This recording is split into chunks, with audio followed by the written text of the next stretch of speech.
तो हेलो दोस्तों, तो आज के इस वीडियो में मैं मॉर्टल कॉम्बैट मूवी को एक्सप्लेन करने वाला हूँ। ये मूवी रिसेंटली 2021 में रिलीज़ हुई है।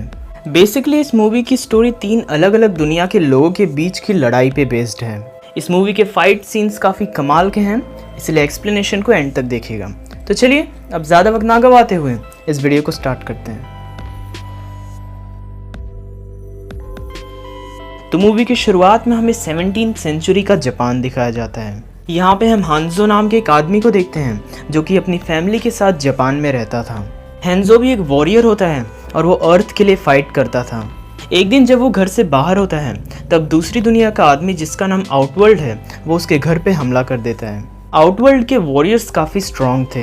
हांजो की वाइफ ने अपने सबसे छोटी बेटी को ज़मीन के नीचे छुपा दिया था, लेकिन वो लोग खुद नहीं बच पाते हैं और वो आदमी उन्हें फ्रीज करके मार डालता है। हांजो जब वापस आता है तो वो सबको मरा हुआ देख के काफ़ी दुखी हो जाता है और वो उस आदमी पे हमला कर देता है। हांजो उस आदमी से फाइट में हार जाता है और उसकी सोल अर्थ से गायब हो जाती है।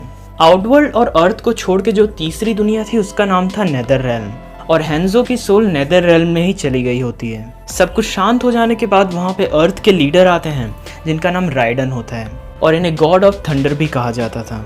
राइडन उस छोटी बच्ची को सेफली अपने साथ ले जाते हैं और साथ ही साथ वो हांजो का हथियार भी ले लेते हैं। तो अब मूवी आती है प्रेजेंट में और हमें पता चलता है कि आउटवर्ल्ड और अर्थ के बीच एक बैटल चल रही है जिसका नाम है मॉर्टल कॉम्बैट, और 10 में से 9 बैटल ऑलरेडी आउटवर्ल्ड जीत चुका है। यानी कि उसे सिर्फ एक बैटल और जीतनी है और इसके बाद वो अर्थ पे कब्जा कर लेगा। लेकिन एक एंशिएंट प्रोफेसी थी जिसके हिसाब से हांजो का खून और भी बहुत से लोगों को इकट्ठा करेगा जो कि इस मॉर्टल कॉम्बैट में अर्थ के लिए फाइट करेंगे, और वो सभी काफ़ी स्ट्रॉन्ग वॉरियर्स होंगे। जिन लोगों को भी चुना जाता था इस फाइट में लड़ने के लिए उनके बॉडी पे एक निशान होता था, और इन फाइटर्स के अंदर खुद की ही एक सुपर पावर भी होती थी। और अगर कोई नॉर्मल आदमी मॉर्टल कॉम्बैट में फाइट करना चाहता है तो वो चाहे तो इन सिलेक्टेड लोगों को मार सकता है, जिससे वो निशान जीतने वाले पे ट्रांसफ़र हो जाएगा। इन्हीं में से एक फाइटर का नाम कोल था जो कि अपनी फैमिली के साथ रहता था। कोल को अक्सर हांजो के बारे में विजन्स आते थे, लेकिन वो कुछ भी समझ नहीं पाता था कि आखिर इनका मतलब क्या है। आगे हम आउटवर्ल्ड के उसी वॉरियर को देखते हैं और वो कोल पे हमला करने के लिए आता है, पर इससे पहले कि वो आदमी कोल को मार पाता एक दूसरा आदमी उसकी हेल्प करने के लिए आ जाता है। वो कोल को अपने पार्टनर का एड्रेस देता है और खुद उस आदमी से फाइट करने लगता है जिसका नाम होता है सब ज़ीरो। सब ज़ीरो उसके हाथ को फ्रीज करके डिस्ट्रॉय कर देता है। दूसरी तरफ हम कोल को देखते हैं जो कि एक सोनिया नाम की औरत से मिलते हैं जो कि उस आदमी की पार्टनर थी। सोनिया उन लोगों को ढूंढ रही थी जिनके बॉडी पे वो निशान हो, ताकि सबको इकट्ठा करके वो मॉर्टल कॉम्बैट में फाइट कर सकें। सोनिया कहती है कि कोल भी उन्हीं लोगों में से है जिनको इस बैटल के लिए चूज किया गया है, पर कोल उसकी बात को सीरियसली नहीं लेता है। सोनिया कोल को एक आदमी से मिलाती है जिसका नाम होता है कैनो। कैनो भी उन्हीं फाइटर्स में से एक था जिनके ऊपर वो निशान था, लेकिन यहाँ पे प्रॉब्लम ये थी कि कैनो काफ़ी लालची था। वो तीनों आपस में बात कर रहे होते हैं, लेकिन तभी एक रेप्टिलियन क्रिएचर वहाँ पे आ जाता है। वो रेप्टाइल उन पे हमला कर देता है और उन्हें मारने की कोशिश कर रहा होता है, लेकिन कैनो को गुस्सा आ जाता है और वो उस क्रिएचर को मार डालता है। अगली सुबह ये तीनों साथ में राइडन टेम्पल की ओर निकल जाते हैं। उस टेम्पल में वो लोग लियू कैंग से मिलते हैं और वो भी अर्थ का फाइटर होता है। वहाँ पे कुछ पुरानी पेंटिंग्स भी होती हैं जिन्हें देख के कोल को वापस से विजन्स आने लगते हैं। आगे हम सोनिया के दोस्त को देखते हैं जिसके हाथ नहीं होते हैं और इसी कारण से उसे मैकेनिकल आर्म्स दिए गए होते हैं। सोनिया के दोस्त को बचाने वाला और कोई नहीं बल्कि राइडन ही था। आगे वो सभी लोग राइडन से मिलते हैं जो कि उन्हें मॉर्टल कॉम्बैट के लिए तैयार होने के लिए कहता है, पर तभी वहाँ पे आउटवर्ल्ड का लीडर आ जाता है जिसका नाम शैंग सोंग होता है, और यही वो आदमी था जो लगातार अर्थ के वॉरियर्स पे अटैक करवा रहा था। शैंग फिर से अपने फाइटर्स के साथ इन पे हमला करने के लिए आया होता है, लेकिन राइडन पूरी टेम्पल के आजू बाजू एक शील्ड खड़ी कर देता है और इसी कारण से शैंग और उसके फाइटर्स अंदर नहीं आ पाते हैं। ये सब कुछ होने के बाद फाइनली ये सभी लोग अपनी ट्रेनिंग को स्टार्ट करते हैं, लेकिन यहाँ पे सोनिया को ट्रेनिंग नहीं दी जाती है क्योंकि इसके ऊपर वो निशान नहीं था। बाकी सभी लोग अपनी ट्रेनिंग को स्टार्ट कर देते हैं और अपनी सुपर पावर को जगाने की कोशिश करते हैं। लियू कैंग के पास फायर की पावर थी, वहीं उसके भाई कुंग लाओ के पास एक ब्लेड वाली हैट थी और कैनो के पास लेजर की पावर थी, पर अभी तक कोल की कोई सुपर पावर सामने नहीं आई थी और इसी कारण से वो काफ़ी फ्रस्ट्रेटेड था। राइडन उसे बताता है कि कोल काफ़ी पावरफुल फैमिली से आया है, वो हांजो नाम के काफ़ी बड़े फाइटर का डिसेंडेंट है।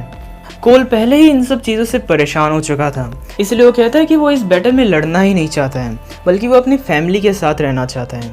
राइडन उसकी ये बात सुन के उसे उसकी फैमिली के पास पहुंचा देते हैं। दूसरी तरफ हम आउटवर्ल्ड में शैंक को देखते हैं, जो कि अपनी आर्मी को तैयार कर रहा होता है। वो अपने सभी वॉरियर्स को रेडी करता है। वो इन सब के साथ मिल के अर्थ पे हमला करने के लिए आता है। आउटवर्ल्ड का एक वॉरियर कैनो से कहता है कि अगर वो उनके साथ मिल जाए तो फिर वो लोग उसे काफ़ी ज़्यादा पैसा देंगे, और कैनो तो लालची था ही, इसलिए वो टीम चेंज कर लेता है। कैनो इसके बाद उस टेम्पल की शील्ड हटा देता है, जिस कारण से आउटवर्ल्ड के लोग अंदर चले आते हैं। यहाँ पे काफ़ी खतरनाक फाइट होती है और काफ़ी सारे ब्रूटल सीन्स देखने को मिलते हैं। दूसरी तरफ हम कोल को देखते हैं, जिसकी फैमिली पे गोरो नाम के एक 4 आर्म्ड क्रिएचर ने हमला किया होता है। गोरो उसकी फैमिली पे हमला करता है और ये देख के कोल को काफ़ी गुस्सा आता है। अपने फैमिली को खतरे में देख के कोल की सुपर पावर जाग जाती है और उसके पूरे बॉडी पे एक शील्ड आने लगती है, और साथ ही साथ एक हथियार भी उसके पास आ जाता है, और वो गोरो को मार के अपनी फैमिली को बचा लेता है। कोल समझ चुका था कि टेम्पल पे भी हमला हुआ है, और इसलिए दुनिया को बचाने के लिए वो वापस से टेम्पल की ओर जाने लगता है। टेम्पल में हम देखते हैं कि कानो सोनिया पे हमला करके उसे बेहोश कर देता है, और दूसरी तरफ सोनिया का दोस्त अपने मैकेनिकल आर्म्स को यूज़ करने की कोशिश कर रहा होता है, लेकिन वो कुछ भी नहीं कर पा रहा होता है, और इसी कारण से वो काफ़ी फ्रस्ट्रेटेड होता है। पर अगले ही पल उसके मैकेनिकल आर्म्स डेवलप हो जाते हैं और वो सोनिया को बचा लेता है। शैंक को जैसे ही पता चलता है कि कोल हांजो का वारिस है, वो सब जीरो के साथ मिलके उस पर हमला करने लगता है। ये सब कुछ देख के राइडन एक पोर्टल खोलता है और वो अपने सभी फाइटर्स को वॉइड में टेलीपोर्ट करने लगता है, जहाँ पे उसके सभी फाइटर्स सेफ रहेंगे। पर इससे पहले कि वो कोल को टेलीपोर्ट कर पाता, सब जीरो कोल पे हमला कर देता है।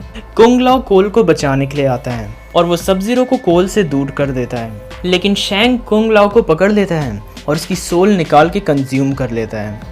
दूसरी तरफ हम वॉइड में देखते हैं, जहाँ के अर्थ के बाकी वॉरियर्स सेफ होते हैं। राइडन कोल को हांजो का हथियार देता है और उससे कहता है कि अगर वो उसे यूज़ करेगा तो फिर हांजो की सोल उसकी हेल्प करने के लिए आएगी।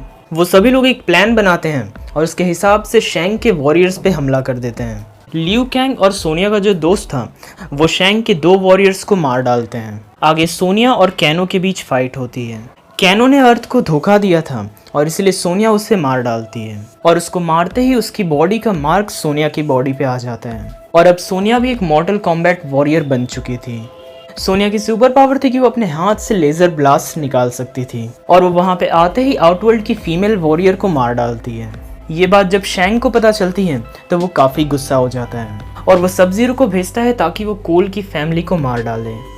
कोल भी वहाँ पे जाता है और वो सब जीरो से फाइट करने लगता है। सब जीरो कोल पे भारी पड़ रहा होता है और इसीलिए कोल हैंजो का हथियार यूज़ करने की कोशिश करता है, लेकिन सब जीरो उसी से कोल पे हमला कर देता है। इस हमले की वजह से कोल का हाथ कट जाता है और उसका खून हैंजो के हथियार से टच हो जाता है, और ऐसा होते ही हम एक वॉरियर को वहाँ पे आते हुए देखते हैं, और ये और कोई नहीं बल्कि हैंजो है, जो कि नेदर से वापस आया है और अब उसका नाम स्कॉर्पियन है। हैंजो नेदर रेल्म में रहने की वजह से काफ़ी पावरफुल हो चुका था। वो अपने मुंह से आग निकाल के सब जीरो को मार डालता है। वो कोल को अपनी फैमिली का ख्याल रखने के लिए कहते हैं और वहाँ से चले जाते हैं। इसके बाद राइडन और अर्थ के बाकी वॉरियर्स भी वहाँ पे आ जाते हैं। वहाँ पे शैंक भी आता है, जो कि अपने वॉरियर्स की डेड बॉडीज वहाँ से ले जाता है, और वो ये भी कहता है कि वो बदला लेने के लिए वापस ज़रूर आएगा। राइडन शैंक पे अपने लेजर से हमला करता है और शैंक वहाँ से चला जाता है। मूवी के एंडिंग सीन में राइडन सबसे कहता है कि उसने वॉरियर्स की एक नई लिस्ट बनाई है, जो कि आने वाली टूर्नामेंट में अर्थ के लिए लड़ेंगे। आगे हम कोल को देखते हैं, जो कि लॉस एंजलिस में हॉलीवुड के एक सुपरस्टार जिसका नाम जॉनी केज है, उसकी तलाश कर रहा होता है, और मूवी यहीं पे ख़त्म हो जाती है। तो ये था आज का एक्सप्लेनेशन। उम्मीद करता हूँ कि आपको ये वीडियो पसंद आया होगा। अगर आप मॉर्टल कॉम्बैट की पुरानी मूवी का भी एक्सप्लेनेशन चाहते हैं तो नीचे कमेंट करके ज़रूर बताएं, और ऐसे ही वीडियोस को देखने के लिए चैनल को सब्सक्राइब ज़रूर करें। तो चलिए मैं आपसे मिलूंगा अगले वीडियो में, तब तक के लिए गुड बाय।